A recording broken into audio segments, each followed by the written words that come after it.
Hola, mi nombre es Angie Tobías y soy estudiante del séptimo semestre de Derecho en la Ilustre Universidad Santa María. Tengo una evaluación con mi profesora, la doctora María Graciani, en la cual le voy a hablar sobre los primeros 5 temas de la materia Obligaciones 3. El tema número 1 se trata de la responsabilidad civil extracontractual y con la cual voy a iniciar hablando sobre el concepto de la responsabilidad civil, que es la situación jurídica en virtud de la cual una persona está en obligación de responder patrimonialmente o pecuniariamente en razón de haberle causado un daño a otro por la actuación propia o ajena. La responsabilidad civil se divide en primero la responsabilidad civil contractual, que se hace referencia a la vulneración de algo exigido en un contrato. Es decir, una persona civilmente responsable cuando se encuentra obligado a reparar el daño que le ha ocasionado a otra. Está fundamentada en el artículo 1264 del Código Civil. Y en segundo lugar está la responsabilidad civil extracontractual, que tiene lugar por el incumplimiento culposo de una conducta u obligación que no proviene de un contrato o ninguna convención preexistente. Surge de la violación del deber genérico que cada uno tiene de no causar daño a los demás. En este caso se dan dos figuras. La primera es el hecho ilícito y la segunda es el abuso de derecho. Ambas están consagradas en el artículo 1185 del Código Civil. La responsabilidad civil extracontractual se divide en responsabilidad civil extracontractual ordinaria, que se trata de la responsabilidad especial por hecho propio en aquella que proviene de un hecho ilícito, sin que existan vínculos jurídicos anteriores entre la víctima y la persona obligada a reportar el daño. El agente del daño es la única persona responsable por el daño causado por su culpa. Está fundamentado en el artículo 1185 del Código Civil y si los autores son varios, todos deben responder solidariamente. La responsabilidad civil extracontractual especial se trata de una responsabilidad especial por hecho ajeno. Ocurre cuando una persona está sometida a la guardia, control o vigilancia del civilmente responsable cuando comete un hecho ilícito. Estos casos se dan, en primer lugar, la responsabilidad del padre, madre o tutor por el hecho ilícito en el que incurren los menores de edad que habiten con ellos. En segundo lugar, es la del preceptor y el artesano, que son responsables por el daño causado de sus alumnos y aprendices mientras están bajo su vigilancia. En tercer lugar, los dueños y los principales o directores por el daño causado por sus sirvientes o dependientes en el ejercicio de las funciones propias de su empleo. En cuarto lugar, es la responsabilidad del dueño por los daños que causa el animal. En quinto lugar, la responsabilidad del dueño por los daños que causan las cosas que están bajo su guarda. En sexto lugar, la responsabilidad que detenta un inmueble o muebles en los cuales se inicia un incendio. Y en séptimo lugar, es la responsabilidad del propietario de un edificio del daño causado por la ruina de estos. Los sujetos de la responsabilidad civil extracontractual son el agente, que es la persona que con intención o negligencia causa un daño a otra persona, afectando su patrimonio o a su físico o a su psiquis. Y la víctima es la persona que sufre los daños.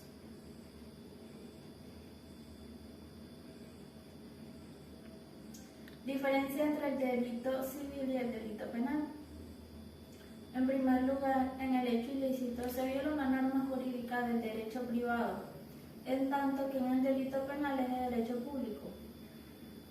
En segundo lugar, en el derecho ilícito, su efecto fundamental es la obligación de indemnizar el daño o perjuicio causado a la víctima. En el delito penal se impone una sanción de tipo corporal. En cuarto lugar, en el hecho ilícito, toda su variedad se encuentra comprendido en una sola norma jurídica, es omnicomprensiva y está establecido en el artículo 1185 del Código Civil. En el delito penal, cada variedad delictual se encuentra tipificada con sus respectivas calificaciones en el Código Penal. En quinto lugar, en el hecho ilícito, el obligado a reparar el daño lo hace en función de su propia actuación personal culposa o a la actuación ajena de otro agente o entidad del daño. En tanto que en el delito penal se responderá por la intencionalidad del sujeto en la comisión del delito y la pena en función al grado de intencionalidad con que fue cometido. En sexto lugar, la acción de responsabilidad civil en el hecho ilícito prescribe a los 10 años de la comisión del hecho ilícito. En materia penal, los plazos de prescripción varían en función del delito cometido. La presunción de culpa en materia de hecho ilícito, el agente queda obligado a responder por todo tipo de culpa, siendo indiferente el grado de la misma, pues en todo caso queda obligado a reparar el daño causado. Aún en la culpa levísima se obliga a dicha reparación, pues la conducta que en materia de hecho ilícito se le exige a la gente es la del hombre más diligente, la del mejor padre de familia.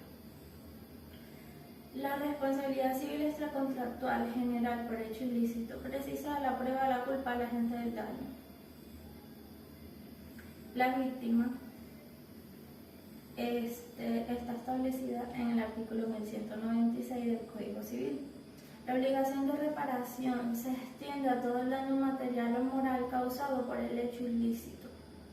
El juez puede especialmente acordar una indemnización a la víctima en caso de lesión corporal, de atentado a su honor o a su reputación, o en los de su familia o a su libertad personal, como también en el caso de violación de su domicilio o de secreto concerniente a la parte lesionada.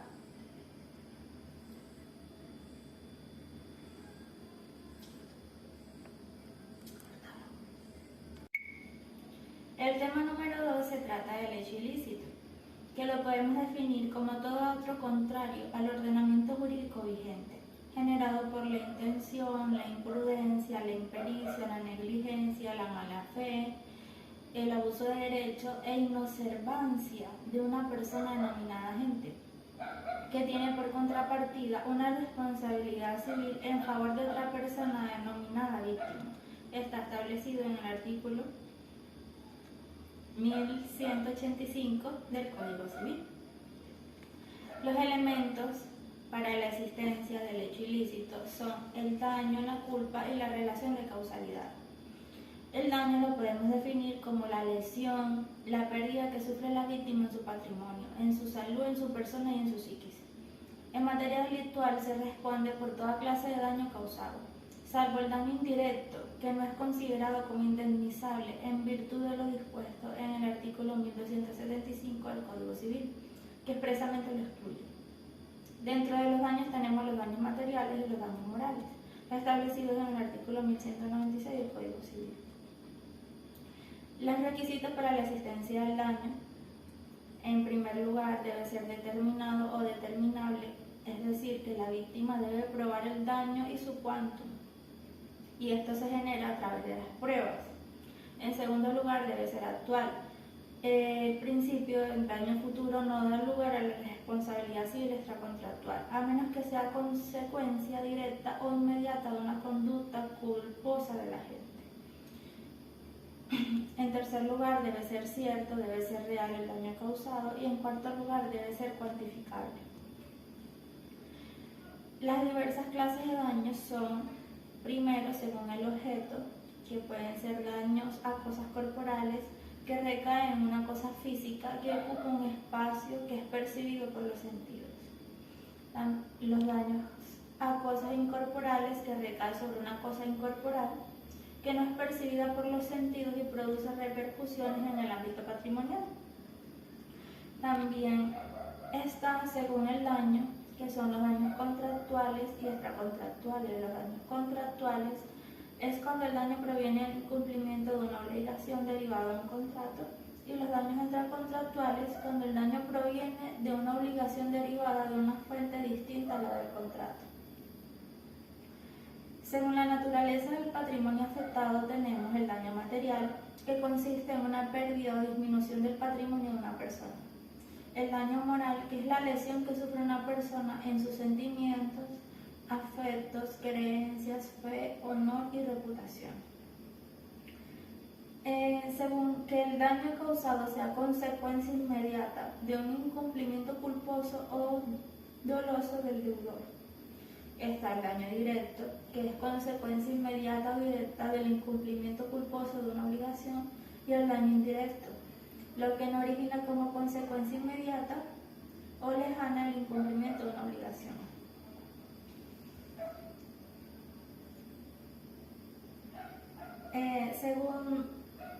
Según que el daño se derive del incumplimiento o retardo en el cumplimiento de una obligación. Los daños y perjuicios compensatorios son uno de ellos, que es una obligación contractual cuya prestación ha sido incumplida totalmente o cumplida parcial o defectuosamente. También están los daños y perjuicios moratorios, que son causados por el retardo culposo en la ejecución de la obligación que causa el daño del acreedor.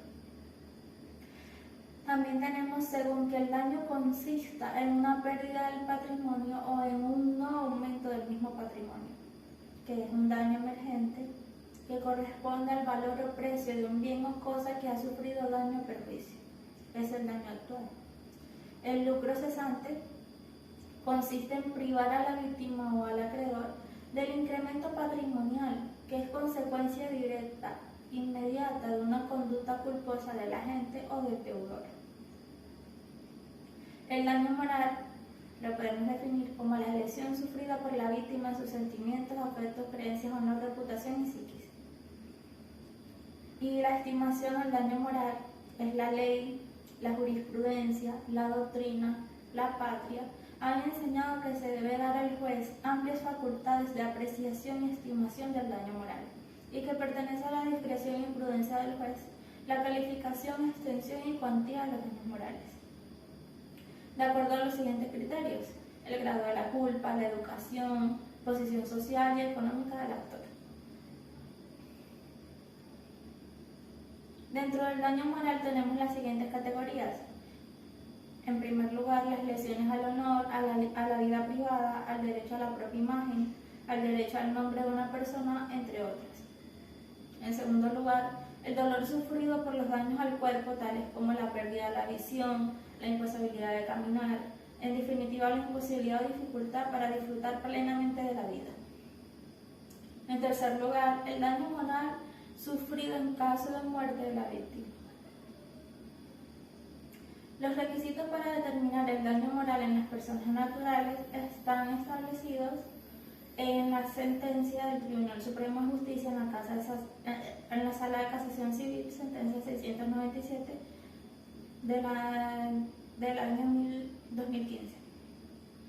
El sentenciador necesariamente ha de sujetarse al proceso lógico de establecer los hechos, de calificarlos y de llegar a través de este examen a la aplicación del derecho, analizado desde luego. Los requisitos para la determinación del daño moral en las personas jurídicas. El juez debe tomar en cuenta los parámetros. En primer lugar, la fama del producto, la marca, la imagen, signo o servicio que tuvo el ente moral a su producto o servicio antes del hecho ilícito y la que tiene después de la ocurrencia del hecho ilícito. En segundo lugar, la trascendencia que tuvo en el consumidor y o clientes y en el mercado del lugar donde ocurrió o se difundió el hecho ilícito y sus consecuencias actuales. Y en tercer lugar, cualquier otro señalamiento para establecer la escala de valores que tome en cuenta para determinar la indemnización del daño, de manera que exista una relación lógica entre el daño extrapatrimonial y la indemnización establecida por el juez. La culpa la podemos definir como el error de conducta en el que incurre el agente material de forma fortuita o deliberada y que produce un daño a la víctima. Es un elemento subjetivo. Las clases de culpa. En primer lugar, según consiste en una actividad negativa o positiva, se encuentra la negligencia, en la cual el deudor desarrolla una actividad negativa, un no hacer o una simple abstención. La imprudencia, en el que el deudor desarrolla una actividad o conducta que no debería realizar. La impericia, que es la falta de habilidad o de preparación para resolver una situación o efectuar una tarea. En la relación profesional u oficio, La impericia es la falta de conocimiento, entrenamiento práctica que requiere su arte. En segundo lugar, según su gradación o grado de gravedad, está la culpa grave, leve y levísima. La imputabilidad es la capacidad delictual civil necesaria para ser imputable. La capacidad delictual civil se determina por discernimiento, quien no puede distinguir lo bueno de lo malo.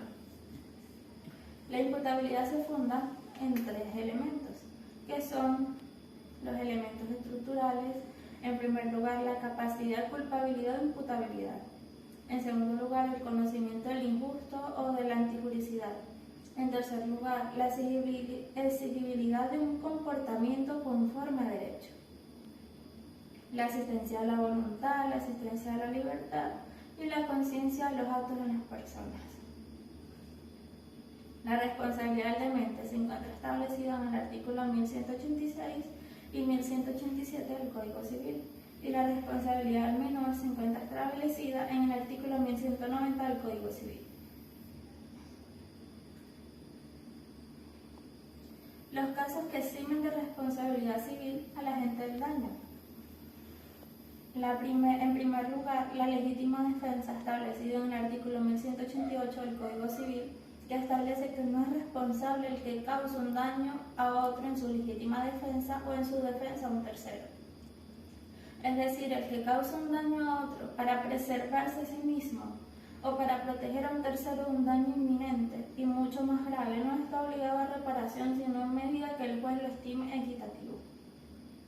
En segundo lugar, la ausencia de la culpa, que existe cuando el presunto agente demuestra que desarrolló siempre una conducta prudente, diligente, discreta y cuidadosa, adecuada a las circunstancias fáticas en que se encontraba. En tercer lugar, la causa extraña no imputable, que es cuando el presunto agente demuestra la existencia de una causa extraña no imputable como origen del daño. La causa extraña no imputable supone aquellas circunstancias ajenas a la voluntad del deudor que le hacen imposible el cumplimiento de prestación debida y por lo cual exoneran de responsabilidad a aquel. Los diversos casos pueden ser el caso fortuito y la fuerza mayor, el hecho del príncipe, la pérdida de la cosa debida, el hecho del acreedor, la culpa de la víctima y el hecho de un tercero. Los casos que atenúan la responsabilidad civil del agente del daño, en primer lugar está el estado de necesidad, el artículo 1188. En segundo lugar, la compensación de culpas, que ocurre cuando el daño es producido por la ocurrencia de la culpa del daño de la propia víctima o con la culpa de la gente. La obligación de reparar el daño se reduce para el agente en la medida de la culpa que la víctima ha contribuido a aquel. En tercer lugar, la pluralidad de las culpas, que es la responsabilidad solidaria de los coautores. Ocurre cuando el daño es imputable a varias personas que han ocurrido con sus culpas en la producción de dicho daño. La relación de causalidad es el vínculo de causa y efecto entre la conducta culposa del agente material y el daño producido por la víctima. Es decir, que el daño debe ser consecuencia directa de la conducta culposa del agente. En relación a la reparación y su estimación, el Código venezolano fija la atención de la indemnización de daños y perjuicios desde el punto de vista siguiente: por la naturaleza del daño, por la relación de causalidad y por la naturaleza de la responsabilidad. Los modos de satisfacer la reparación: existen dos formas de indemnizar. En primer lugar, la reparación en especie, que se trata de restablecer las cosas a la situación que tenían anteriormente, devolviendo a la víctima el pleno disfrute de los derechos o intereses que le fueron lesionados, cuando ello no es posible. La reparación por equivalente, que consiste en hacer que ingrese en el patrimonio de la víctima un valor igual a aquel del que ha sido privado. Los principios que rigen la reparación son el daño que debe ser demostrado por la víctima, ya que no se presume. El daño debe ser probado por todos los medios admisibles. En segundo lugar, la reparación debe tender a ser integral. En tercer lugar, el valor de la reparación, la liquidación, se fija al momento de la sentencia. especial. En cuarto lugar, el monto de la reparación no depende de la graduación de la culpa de la gente. Responde por intención, culpa grave, leve o levísima, imprudencia, etc. En quinto lugar, la reparación depende del vínculo de causalidad existente entre la conducta culposa de la gente y el daño sufrido por la víctima, y se extiende solamente a los llamados daños directos. Artículo 1975 del Código Civil. El tema 3 es la responsabilidad civil extracontractual especial o por el hecho de otro.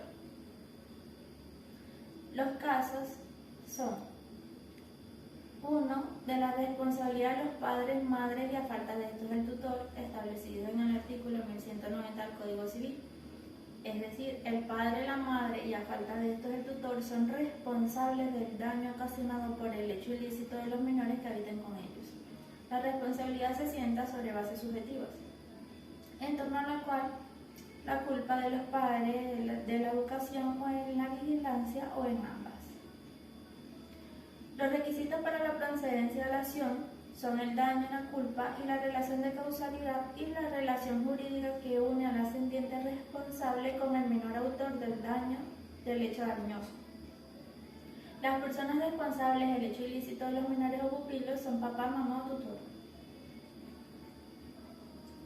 Las pruebas del actor: primero, la condición de paternidad o tutela; segundo, la condición de minoridad del agente del daño; tercero, la habitación del menor con la persona responsable; y cuarto, la demostración del hecho ilícito del menor y su quantum.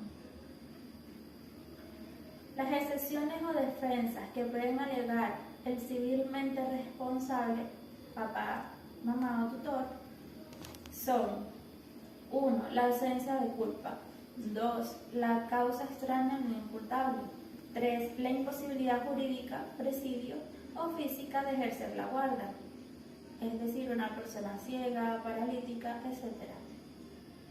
4. Que no habita con él. 5. Que no es padre o tutor del menor agente del daño. 6. Que no hubo de su parte falta de vigilancia. 7. Que el agente del daño no es menor o si lo es, está emancipado. 7. Que el menor no cometió el hecho ilícito. 9. La legítima defensa del menor fue la causa de los daños de la víctima.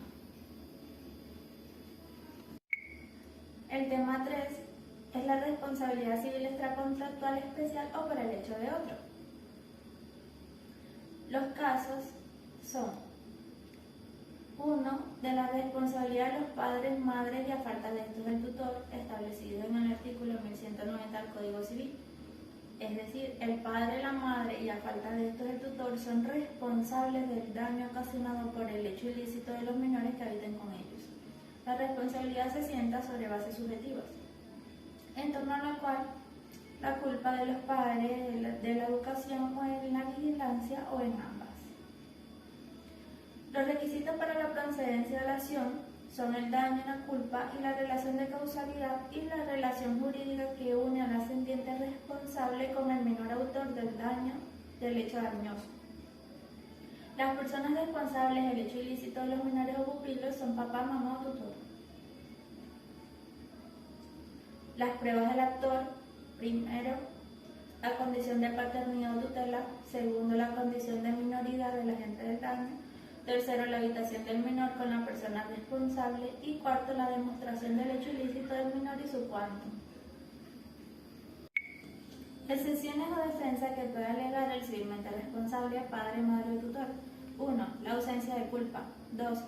La causa extraña no imputable; 3. La imposibilidad jurídica, presidio o física de ejercer la guarda, es decir, una persona ciega, paralítica, etc.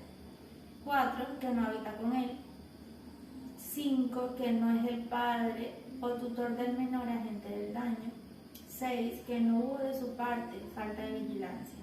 7. Que el agente del daño no es menor o si lo es, está emancipado. 8. Que el menor no cometió el hecho ilícito. Y 9. La legítima defensa del menor fue la causa de los daños a la víctima. Los casos de desplazamiento de la responsabilidad de un cónyuge: 1. Por circunstancia de derecho, puede ser por muerte de uno de los padres, que el otro asume la patria potestad y de la guarda. Cuando uno de los progenitores está sometido a tutela de entredicho, cuando uno de los padres haya sido declarado ausente, cuando uno de los padres no esté presente o cuando uno de estos padres esté demente. Por disposiciones judiciales o legales, en la acción de divorcio y la separación de cuerpos o la nulidad de matrimonio, en los casos de que por decisión legal se separa el ejercicio de la guarda de la patria potestad de uno de los progenitores. Al declararse el divorcio, la guarda de los hijos menores de 7 años será ejercida por la madre, salvo por los graves motivos que el juez tome otra providencia.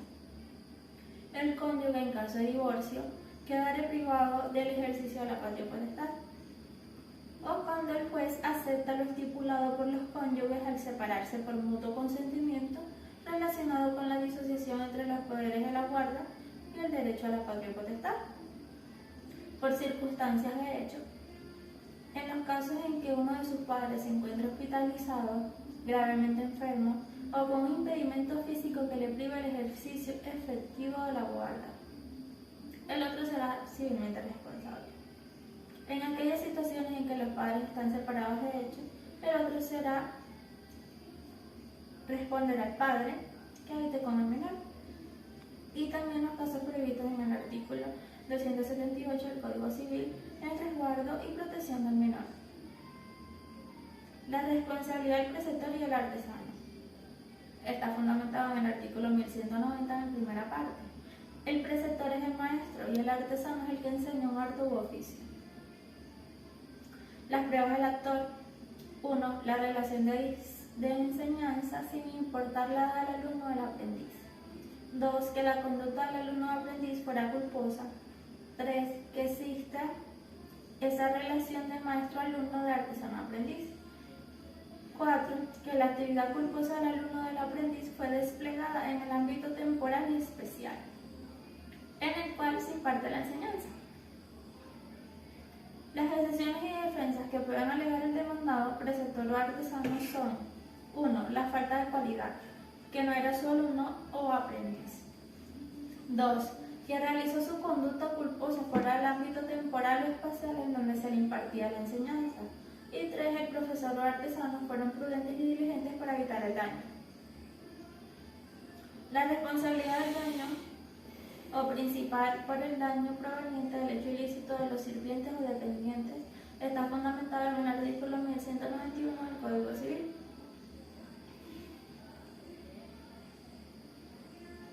Los requisitos para la procedencia de esta responsabilidad son: 1. El daño, la culpa y la relación de causalidad y la relación jurídica que une al dueño o principal con el sirviente o dependiente autor del hecho dañoso. 2. Que exista relación de dependencia entre el agente material del daño y el civilmente responsable. 3. Se requiere que el daño haya sido causado por el agente material en el ejercicio de las funciones para las cuales fue empleado. Las pruebas del actor: la víctima debe probar: 1. El daño. 2. La culpa del dependiente o sirviente. 3. La relación de causalidad entre el daño y la conducta culposa del agente. 4. La relación de dependencia entre el dueño o principal y su dependiente o sirviente. 5. Que la conducta de comisión u omisión la desplegó el sirviente o dependiente en el ejercicio de sus funciones con ocasión o por abuso de esas funciones. Excepciones o defensas del demandado. El civilmente responsable puede alegar en su defensa lo siguiente: 1. Que el dependiente o sirviente no causó los daños. 2. Que no existe relación de causalidad entre la conducta culposa del sirviente o dependiente y el daño sufrido por la víctima. 3. La falta de cualidad, que el agente material del daño no es su dependiente ni su sirviente. 4. Que el hecho ilícito lo causó el sirviente o dependiente sin estar en el ejercicio de las funciones por las cuales ha sido empleado.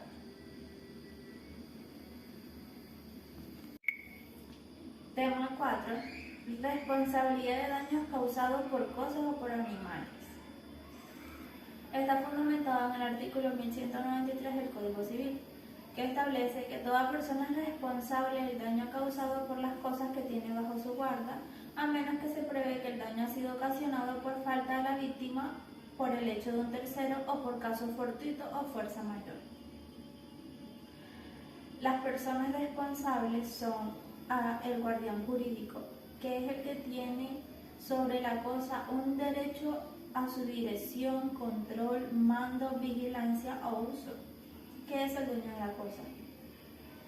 B. El guardián material es aquel a quien de hecho le corresponde la dirección, control, mando, vigilancia, aunque no tenga un derecho que lo justifique.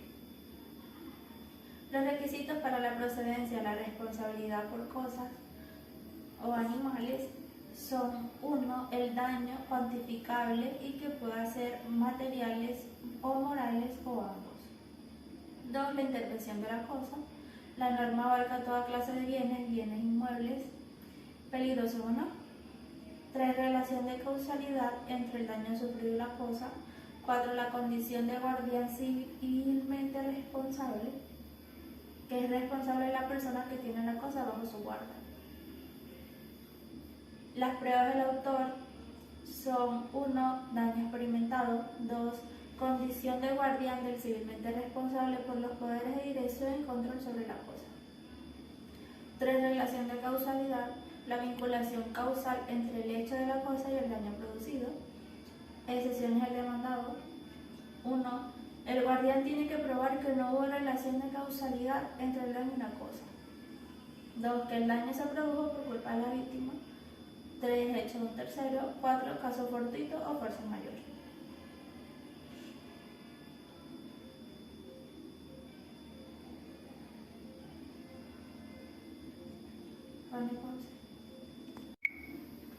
Responsabilidad civil extracontractual por los daños que causan los animales. Está fundamentada en el artículo 1192 del Código Civil, que establece que el dueño de un animal o el que lo tiene a su cuidado debe reparar el daño que éste cause, aunque se hubiese perdido o extraviado, a no ser que pruebe que el accidente ocurrió por falta de la víctima o por el hecho de un tercero.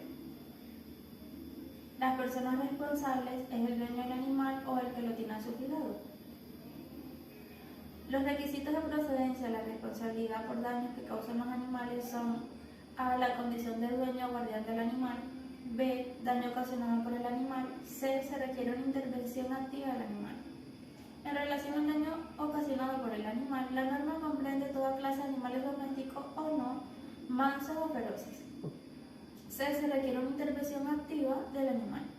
El animal debe participar activamente en la producción del daño.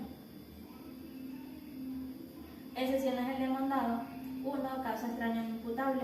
2. Que no se produjo ningún daño. 3. Que no es el guardián del animal.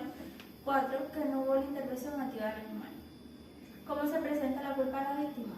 Esta responsabilidad se produce cuando el guardián del animal pruebe, primero, que el hecho que produjo el daño ocurrió por culpa de la víctima, cuando la propia víctima excita, irrita o provoca al animal.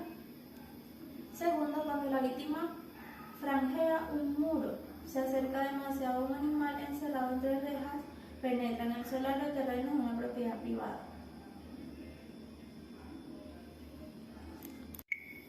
Y finalmente, el tema 5 es la responsabilidad civil extracontractual por los daños causados por causa del incendio de cosas. Esto está establecido en el artículo 1193 del Código Civil en su segundo párrafo,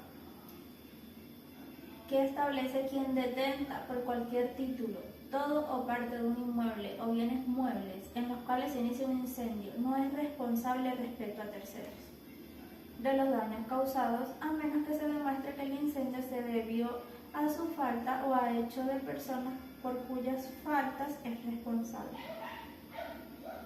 Entre las condiciones de la responsabilidad civil se ubican: el incendio supone la existencia de fuego, pero debe tratarse de un fuego destructivo.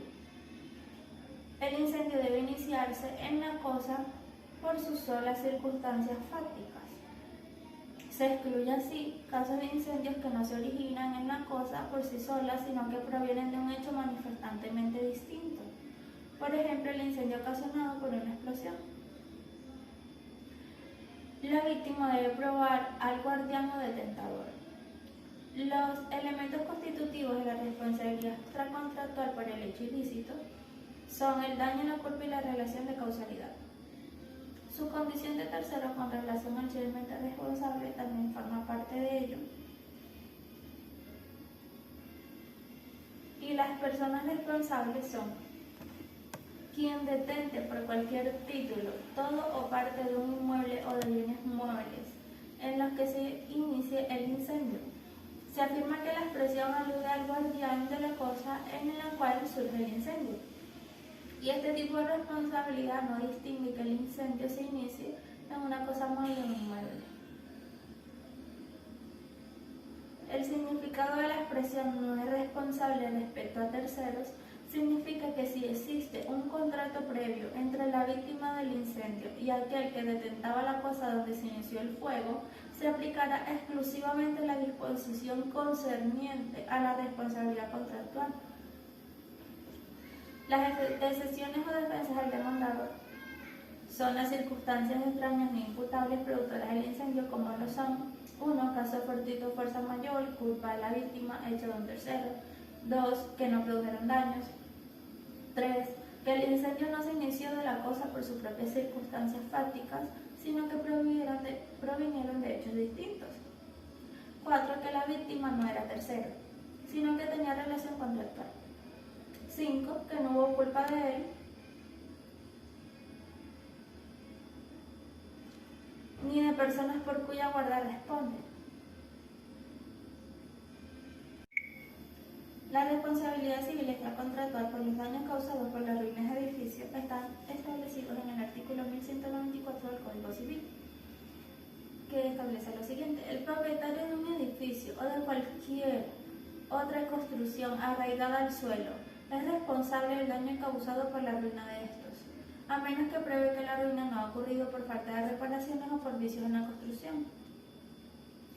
Los supuestos de hecho que debe comprobar la víctima demandante para invocar con éxito el artículo 1194 del Código Civil son: 1. Los daños que le han causado. 2. Que los daños les produjo la ruina de un edificio.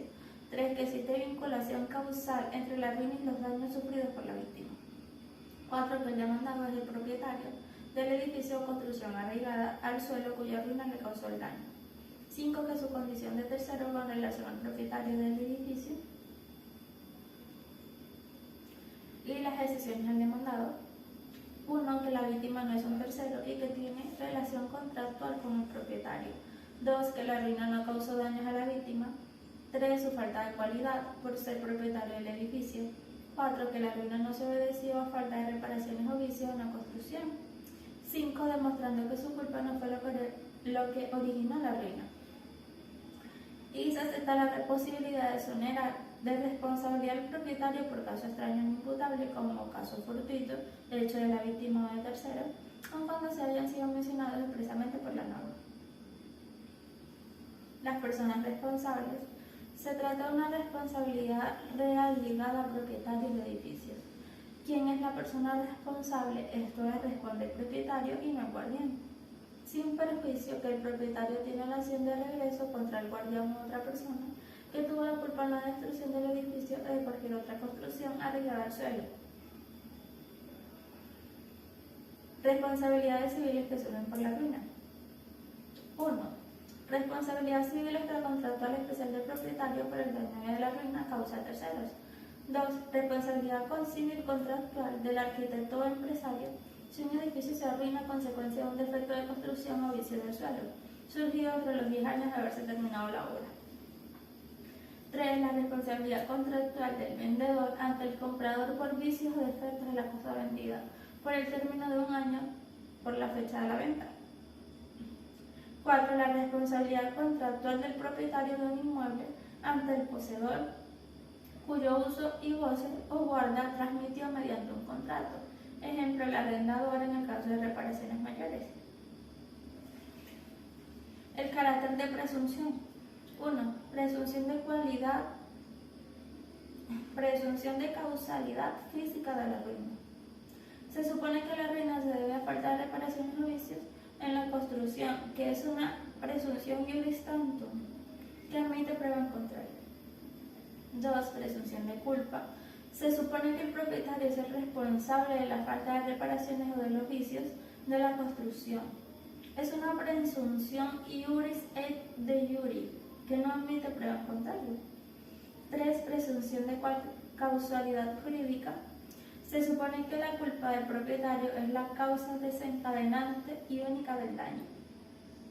Es una presunción iuris tantum que puede ser desvirtuada si el propietario demuestra que la ruina se debe a un hecho extraño a su persona.